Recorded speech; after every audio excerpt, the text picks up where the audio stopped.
34वीं रात शहरजाद ने कहा कि ए नेक बख्त बादशाह, नाई अपने पहले भाई की कहानी बगदाद के खलीफा को सुनाते हुए अपनी बात जारी रखता है। कुछ दिनों के बाद जब उस औरत के घर से वो लौंडी मेरे भाई के पास आई और उसने कहा कि मेरा आका तुझे बुलाता है, जब मेरे भाई ने ये सुना तो वो डर गया और डर के मारे उसका रंग उड़ गया।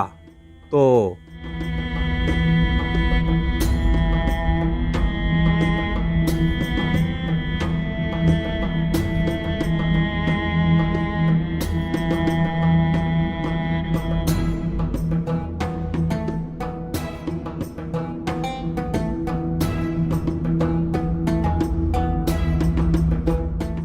उस लौंडी ने जब ये देखा कि मेरा भाई डर गया है तो कहने लगी कि तुझे कुछ नुकसान न पहुंचेगा, इसमें तेरे लिए भलाई ही भलाई है। मेरी आका ने तेरे और मेरे मालिक के दरमियान तारुफ करा दिया है। ये सुनकर वो बहुत खुश हुआ और कनीज के साथ चल खड़ा हुआ और जब उसके मालिक के पास पहुंचा जो उसकी मालका का शौहर था तो उसको सलाम किया और उसने उसके सलाम का जवाब दिया और बहुत से कपड़े उसे देकर कहा कि इनमें से काट कर मेरे लिए 20 कमीजें सी दे। मेरे भाई ने कहा कि बसर चश्म और रात तक काटता रहा, यहाँ तक कि कुछ कमीजें काट कर तैयार की और जब वो उनको लेकर उस लड़की के घर पहुंचा तो मालिक ने पूछा कि इनकी सिलाई क्या होगी।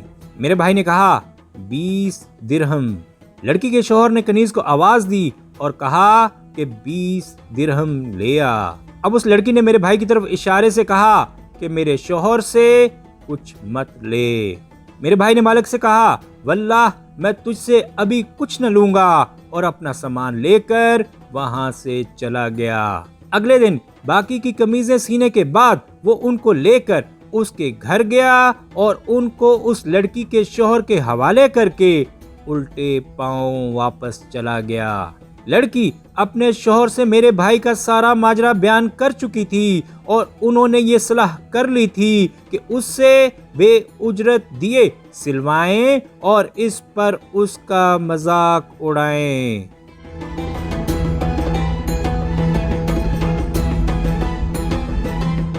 अगले दिन सुबह जब मेरा भाई फिर दुकान पर आया तो कनीज ने आकर उससे कहा कि मेरा मालिक तुझे बुलाता है और वो उठकर उसके साथ चल दिया।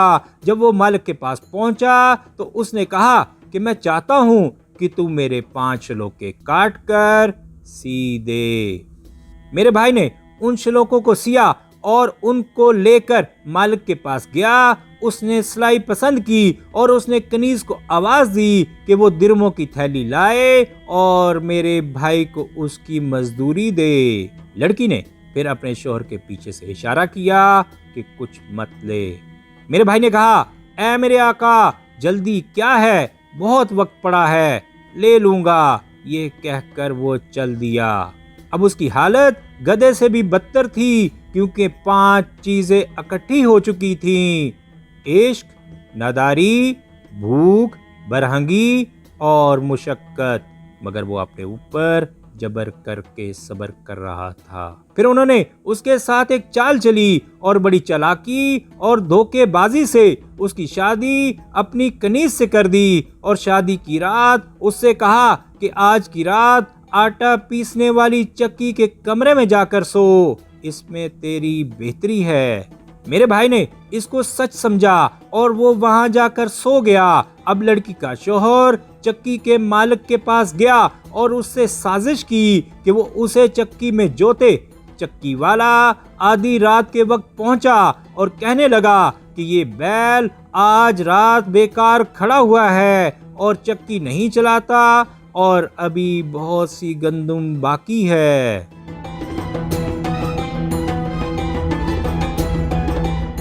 ये कहकर वो चक्की में उतरा और मेरे भाई के पास गया। एक रस्सी लेकर उसकी गर्दन में बांधी और कहने लगा कि हइयो चक्की चला। क्या तू फकत खाने, गोबर करने और मूतने के लिए यहाँ है? ये कहकर उसने कोड़ा लिया और उसे मारना शुरू किया और मेरा भाई रोने और चिल्लाने लगा, लेकिन उसने उसकी कोई फरियाद न सुनी और इस तरह वो सुबह तक गल्ला पीसता रहा। अब दुकान का मालिक आया और उसने देखा कि मेरे भाई पर जो रखा हुआ है। ये देखकर वो चला गया और दिन निकले कनीज वहां पहुंची और कहने लगी कि तेरे माजरे से मुझे सख्त तकलीफ हुई और हम तेरे दर्द में शामिल हैं, लेकिन मार और मुशक्कत की वजह से मेरे भाई की जबान बंद थी। जब मेरा भाई घर पहुंचा तो वो कातिब आया जिसने उसका निकाहनामा लिखा था और सलाम करके कहने लगा कि खुदा तुझे बड़ी उम्र दे, तेरे चेहरे से पता चलता है कि तू रात भर खूब मजे में रहा। मेरे भाई ने कहा, वल्लाह मैंने बैल की जगह सुबह तक चक्की चलाई है। उसने कहा, कह तो सही आखिर क्या हुआ? और मेरे भाई ने अपनी सारी सरगुज़श्त उससे बयान की। उसने कहा कि तेरा सितारा उसके सितारे के साथ मुवाफिक नहीं आया, लेकिन अगर तू चाहे तो मैं तेरा निकाहनामा बदल दूं। ये कहकर वो चला गया और मेरा भाई अपनी दुकान पर गया और इंतजार करने लगा कि कोई काम आए जिससे उसकी रोजी चले।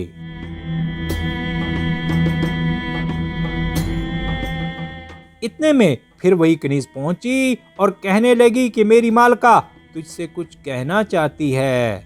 उसने जवाब दिया कि चल दूर हो, अब मेरे और तेरी मालका के दरमियान कोई मामला बाकी नहीं रहा। कनीज ने जाकर मालका को इसकी खबर दी और वो लड़की खिड़की से झांककर रोने और कहने लगी कि प्यारे क्या हुआ? अब मेरे और तेरे दरमियान कोई मामला बाकी नहीं रहा। उसने कसम खाकर कहा कि जो कुछ चक्की में पेश आया उसमें मैं बेगुनाह और बरीउ जिम्मा हूँ। जब मेरे भाई की नजर उसके हुस्न पर पड़ी और उसने उसकी मीठी मीठी बातें सुनी तो उसका रंज जाता रहा और उसने उसका उज़र कबूल कर लिया और उसके साथ कुछ देर बातें की और फिर अपने काम में मसरूफ हो गया। थोड़ी देर के बाद कनीज आई और कहने लगी कि मेरी मालका ने तुझे सलाम और पैगाम भेजा है कि आज मेरे शौहर का इरादा है कि वो अपने दोस्तों के साथ शब गुजारे। जब वो चला जाए तो तू हमारे यहाँ आइयो और रात बसर कीजियो। लड़की और उसके शौहर ने आपस में सलाह मशवरा कर लिया था कि वो किस तरह मेरे भाई के साथ एक चाल चलेंगे और उससे पीछा छुड़ाएंगे जिससे मेरा भाई पूरे शहर में बेइज्जत होगा। लेकिन मेरे भाई को उनकी दगाबाजी का हाल मालूम न था।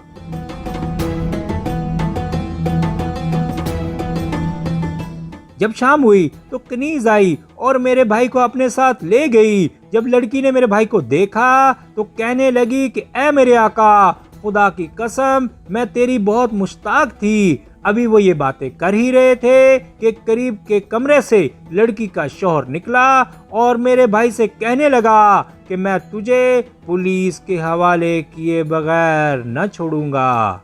मेरे भाई ने बहुत गिरियाज़ारी की, लेकिन उसने उसकी एक न सुनी और उसे शहर के हाकिम के पास ले गया और उसने उसे कोड़े मारे। फिर एक ऊंट पर बिठाकर सारे शहर में फिराया। लोगों ने उसे देखकर कहा कि वाकई उस शख्स की यही सजा है जो दूसरों की बीवियों पर दस्तराजी करता है। अब वो शहर बदर कर दिया गया। इस पर मैं खौफजदा हुआ और उससे जाकर मिला और उसे अपने साथ वापस ले आया। खलीफा मेरी बात सुनकर हंसने लगा और उसने कहा कि ए खामोश, ए कमगो, तूने खूब कहा। और उसने हुक्म दिया कि मुझे इनाम देकर रुखसत कर दिया जाए। मैंने कहा कि जब तक मैं अपने दूसरे भाइयों की भी सरगुज़श्त बयान न कर लूं तुझसे कुछ न लूंगा और तू मुझे बातूनी ख्याल मत कर।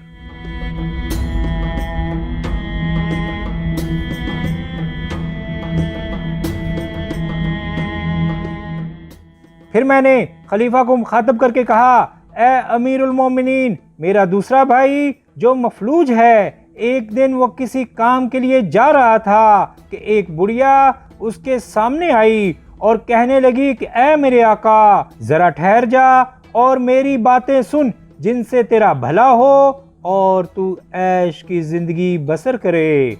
मेरा भाई ठहर गया और बुढ़िया ने कहा कि मैं तुझसे एक बात कहूंगी और तुझे उसका रास्ता भी बताऊंगी, लेकिन फजूल बातें मत बनाइयो। मेरे भाई ने कहा, हाँ कह। बुढ़िया ने कहा कि इस बारे में तेरी क्या मर्जी है कि एक खूबसूरत मकान हो और दिलकश बाग जिसमें नहरें बह रही हों और फल हों और शराब और एक हसीन चेहरा जिसके साथ तू अपनी जिंदगी बसर करे। अगर तू मेरे कहने पर अमल करेगा तो इसमें तेरे लिए भलाई है। जब मेरे भाई ने ये बातें सुनी तो उससे कहा कि ऐ मेरी आका, ऐसे काम के लिए तूने सारी दुनिया को छोड़कर मेरी तरफ क्यों तवज्जो दी? मेरी कौन सी बात तुझे पसंद आई?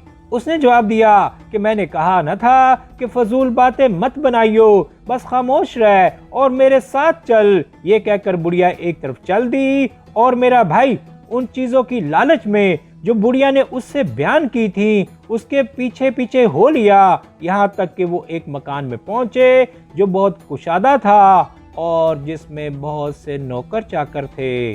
अब वो मेरे भाई को एक आरास्ता कमरे में ले गई। अभी वो बैठा ही था कि उसे शोरगुल सुनाई दिया और कई कनीजें आईं जिनके वस्त में एक लड़की थी जो 14वीं रात के चांद की तरह खूबसूरत थी। मेरे भाई की नजर उस पर पड़ी तो वो सरुकद खड़ा हो गया और आदाब बजा लाया और उस लड़की ने मरहबा कहा और कहा कि बैठ जा, और वो बैठ गया।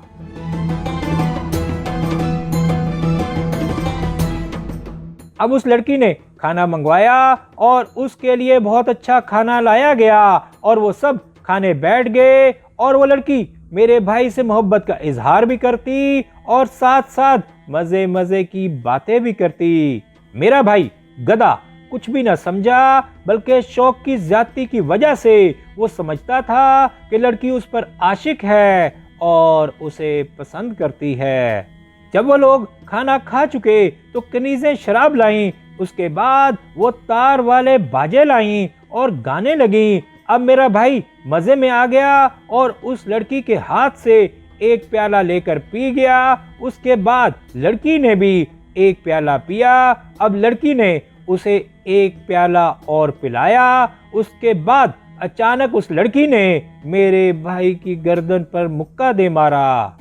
जब मेरे भाई ने लड़की की यह हालत देखी तो वो वहां से भागा, लेकिन बुढ़िया उसके पीछे पहुंची और वो मेरे भाई को वापस ले आई और लड़की के पास बिठा दिया। थोड़ी देर के बाद लड़की ने उसकी गुद्दी पर एक थप्पड़ मारा। यही नहीं बल्कि अपनी तमाम कनीजों से कहा कि उसके थप्पड़ लगाएं और फिर कनीजों ने उसे इतना मारा कि वो बेहोश हो गया। जब उसे होश आया तो वो बैतुल खला गया और बुढ़िया उसके पीछे पहुंची और उससे कहने लगी कि अगर तू जरा और सब्र करे तो अपनी मुराद को पहुंच जाएगा। मेरे भाई ने उसे जवाब दिया कि आखिर कब तक सब्र करूं, मारे थप्पड़ों के मैं बेहोश तो हो चुका हूं। उसने कहा कि जब उसे नशा चढ़ जाएगा तो तेरी मुराद हासिल होगी।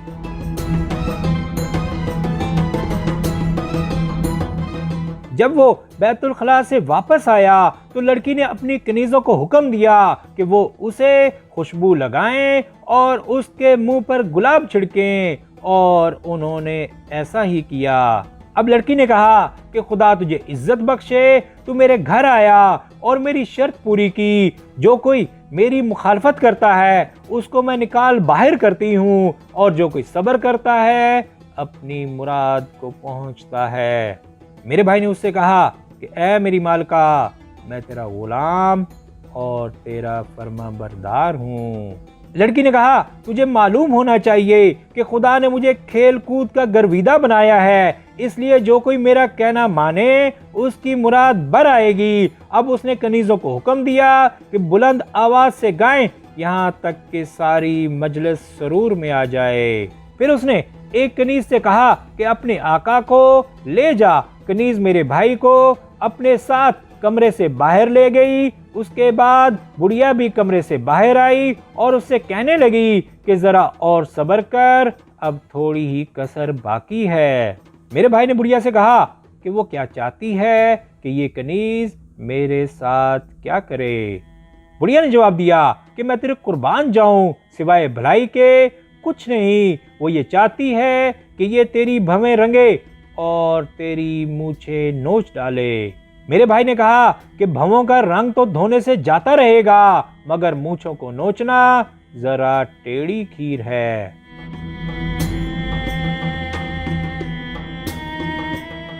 अब शहरजाद को सुबह होती दिखाई दी और उसने ये कहानी बंद कर दी।